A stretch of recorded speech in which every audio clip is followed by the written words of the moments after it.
नमो नमो छात्रों, कैसे हैं आप लोग। आशा करती हूँ आप स्वस्थ होंगे, मस्त होंगे और खूब मन लगा के पढ़ाई कर रहे होंगे।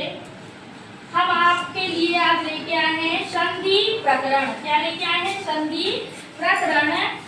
देखिए, संधि का अर्थ होता है जोड़ना या मिलाना। संधि का अर्थ होता है जोड़ना या मिलाना। तो संधि, देखिए संधि किससे मिलकर बना है?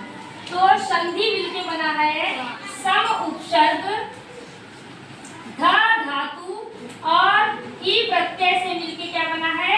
संधि बना है। इसका अर्थ होता है मेल या जोड़। अर्थ क्या होता है? मेल या जोड़।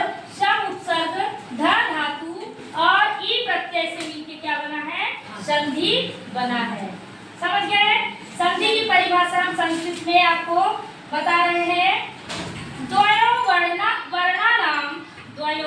वर्णानाम मेलनम परस्पर च संधि। द्वयो वर्णानाम मेलनम परस्पर च संधि। अब देखिए, एक छोटी सी परिभाषा है। वर्णयो वर्णानाम व मेलनम संधि। वर्णयो वर्णानाम व मेलनम संधि। हिंदी में इसकी परिभाषा देखिए, दो वर्णों के आपस में मिलने पर, दो वर्णों के आपस में मिलने पर जो विकार या परिवर्तन उत्पन्न होता है उसे संधि कहते हैं। समझ गए? दो वर्णों के आपस में मिलने पर जो विकार या परिवर्तन उत्पन्न होता है उसे संधि कहते हैं।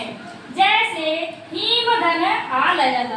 हीम धन आलयः बराबर क्या हो जाता है? हिमालयः। हिमालयः। तो देखिए, हीम, ये क्या लगा है? हीम। तो अ का उच्चारण हो रहा है हीम। हीम हो रहा है ना अ का उच्चारण।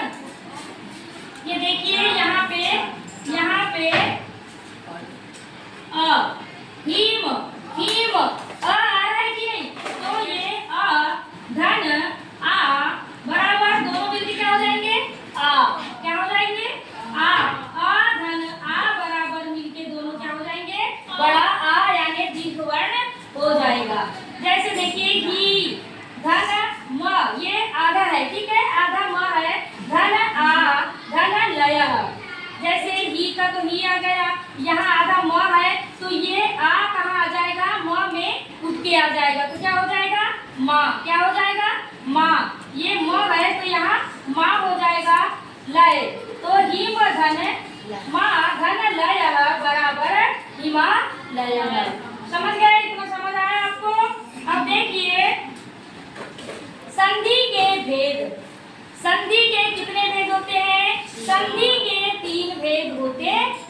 संधि के 3 भेद होते हैं। कितने भेद होते हैं? 3 भेद होते हैं। याद रखिएगा, आप परीक्षा में पूछा जाता है कि संधि के कितने भेद होते हैं। तो पहला है स्वर संधि, जिसे अच कहा जाता है। पहला है स्वर संधि, जिसे अच कहा जाता है। दूसरा है व्यंजन संधि, जिसे हल कहा जाता है। व्यंजन को क्या कहते हैं? हल कहते हैं और स्वर को अच कहते हैं। तीसरा है विसर्ग संधि। तीसरा क्या है? विसर्ग संधि। 3 भेद आप लोग याद रखिएगा। पहला है अब स्वर संधि। पहला हम पढ़ेंगे स्वर संधि, जिसे अच कहा जाता है। तो देखिए स्वर संधि, स्वर किसे कहते हैं? तो स्वर वर्णों के साथ, स्वर वर्णों के साथ, स्वर वर्ण के मेल से, स्वर वर्णों के साथ स्वर वर्ण के मेल से जो विकार हो उसे स्वर संधि कहते हैं। स्वर वर्णों के साथ स्वर वर्ण के मेल से जो विकार हो उसे स्वर संधि कहते हैं। तो देखिए स्वर संधि में यह जो विकार है कितने रूपों में दिखता है? 8 रूपों में दिखता है। कितने रूपों में? 8 रूपों में दिखेगा आपको। आगे हम पढ़ेंगे। पहला दीर्घ स्वर संधि। पहला दीर्घ स्वर संधि में दिखेगा विकार। दूसरा गुण स्वर संधि। तीसरा वृद्धि स्वर संधि और चौथा यण स्वर संधि। पांचवा अयाधि स्वर संधि। छठवा पूर्व रूप संधि और सातवें नंबर पे पर रूप संधि और 8वां है प्रकृति भाव संधि। समझ गए? ये क्या है? स्वर संधि के भेद है। स्वर संधि के भेद कितने? 8 रूपों में दिखता है।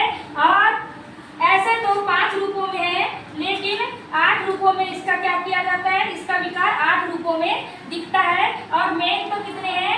5 ही हैं। ठीक है। नमो नमो। कल हम आपको पढ़ाएंगे दीर्घ स्वर संधि और गुण स्वर संधि।